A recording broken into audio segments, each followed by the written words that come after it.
Hi guys, welcome back to Storytime with Tilly. I hope you all had a good 4th of July and saw lots of cool fireworks. I have a special book for you today. It is a very known tale about a girl with red hair and pigtails. Can you guys guess who it is? It's Anne of Green Gables, right? So this book right here, it's a collection of stories of her growing up on Green Gables. I hope you guys like this book. Let's dive in.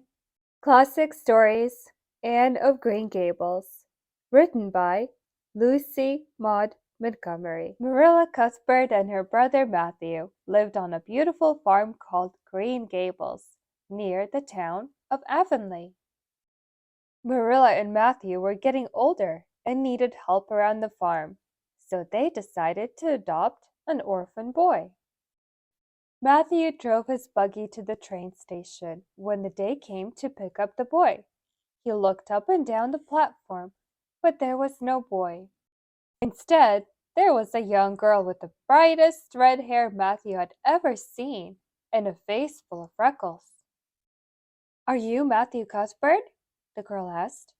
Matthew nodded. "I'm Anne Shirley," the girl said happily, "from the orphanage." Oh dear, thought Matthew. A girl? What should he do? Well, he couldn't just leave her at the train station. He'd take her home and Marilla would set everything straight. He said shyly, "Let's go." "Thanks," said Anne. She smiled and climbed up into the buggy. "Oh, the blossoms make the trees look like brides," Anne said as they drove to Avonlea. "I'll call this road the White Way of Delight." Matthew smiled.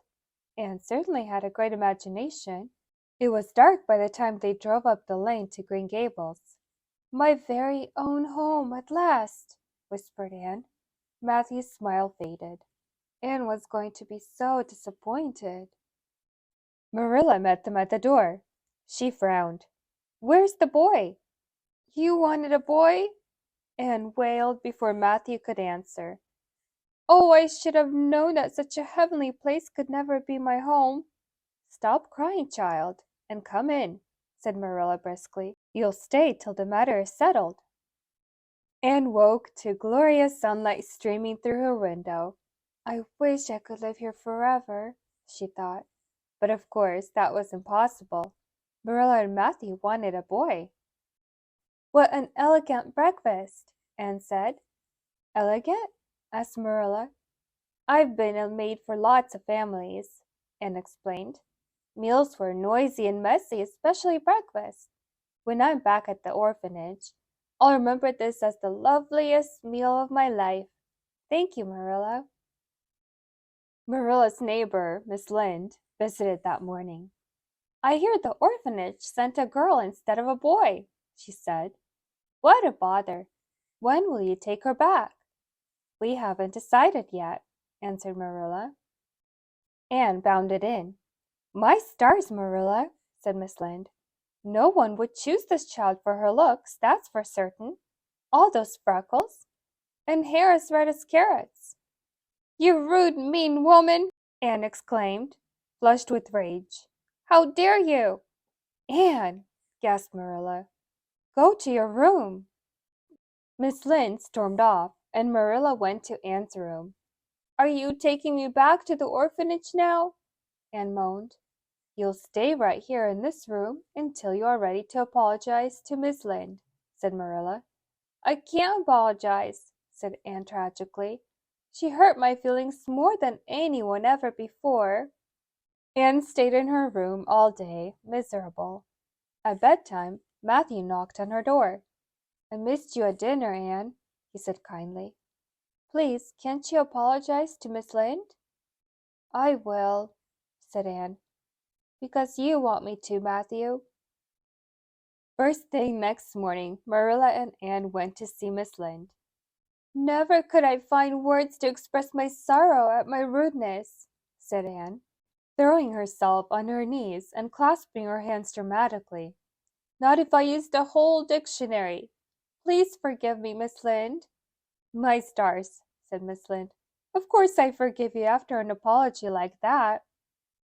My friend Miss Barry has invited us to visit, Marilla said later. You can play with her daughter Diana while Miss Barry and I have tea. I hope Diana likes me, said Anne. Just don't let that tongue of yours run away with you, said Marilla. Anne and Diana liked each other at once. We both love to read. We both love to be outdoors. And we both love ice cream, said Diana. We're kindred spirits, said Anne, throwing her hands up in the air with joy. Anne, you behaved nicely today, said Marilla as they left the Barrys. I'm pleased. Would you like to stay at Green Gables for a while and we'll see how it goes? More than anything ever in the world, said Anne happily. I promise I'll try to behave nicely every day. Anne tried very hard to be good every day, and the summer passed without too many disasters. When fall came, Anne said, I'm so glad to live in the world with autumns. Don't you love the colors of the leaves, Marilla? Oh, yes, said Marilla, distracted. I'm off to a meeting of the Aid Society. You may invite Diana over. I made you some raspberry iced tea for a treat. It's on the shelf over by the stove. Oh, thank you, Marilla, said Anne. It will be a party. Anne wore her best dress and Diana wore her biggest hair bow.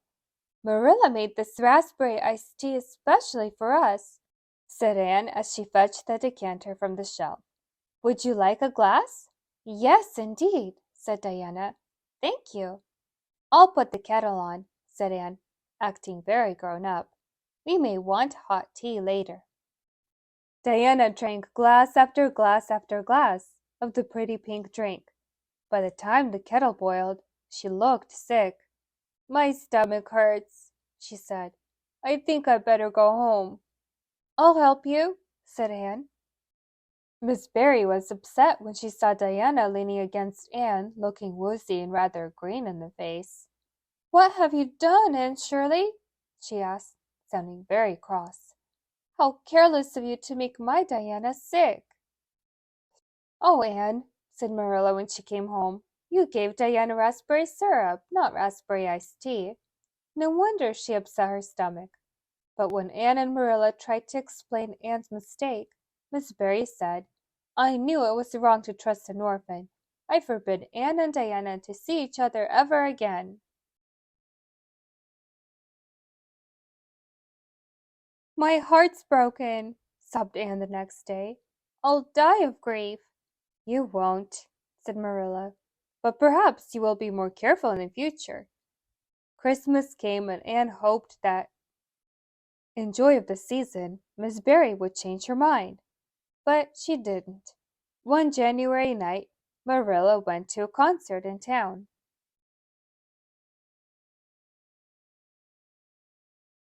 Suddenly, Diana burst in. My sister Minnie May is very sick, Diana panted. She can't breathe. Mother and father are at the concert. I don't know what to do. I'll fetch the doctor, said Matthew. Don't worry, said Anne, pulling on her coat. I'll come. Lots of families that I worked for had children, and someone was always sick. Maybe I can help Minnie May. Against the howling wind, across the snow-covered fields, through the dark, Anne and Diana ran as fast as they could to Barry's house. Poor Minnie May was feverish and coughing hard. Minnie May has croup, said Anne. It's a bad case, but I've seen worse. Keep a cool cloth on her forehead, Diana. That'll bring her fever down. Hour after hour, Anne gave Minnie May water and medicine. Much later, Matthew and the doctor arrived. Minnie May will be fine, Annie promised as Matthew took her home. Forgive me, Anne, said Miss Barry the next morning. The doctor told me that you saved Minnie May's life. I hope you'll be friends with Diana again. She will, said Matthew. Anne will be Diana's friend for as long as she lives at Green Gables, which will be always, finished Marilla. Oh, Matthew and Marilla, breathed Anne. Thank you. Anne hugged Diana tight. Diana gave Anne a card with a little poem on it. If you love me as I love you, nothing but death can part us two. I'm the happiest girl in the whole wide world, exclaimed Anne. I have so much to be thankful for. Matthew and Marilla to love and look after me, Diana to be my best friend, and Green Gables to be my beloved home forever. The end. What do you guys think the story's about? Family, friendships, and overcoming tough times and sticking together, right? We all need a good friend sometimes to help us when we're feeling down or to just share a good time together with. And there's always a chance to make new friends wherever we go. I hope you all have a good day, guys. Go out there, find a new book, and dive into a story yourself. And as always, you are important. You are smart, and you are loved. I'll see you in my next video. Bye-bye.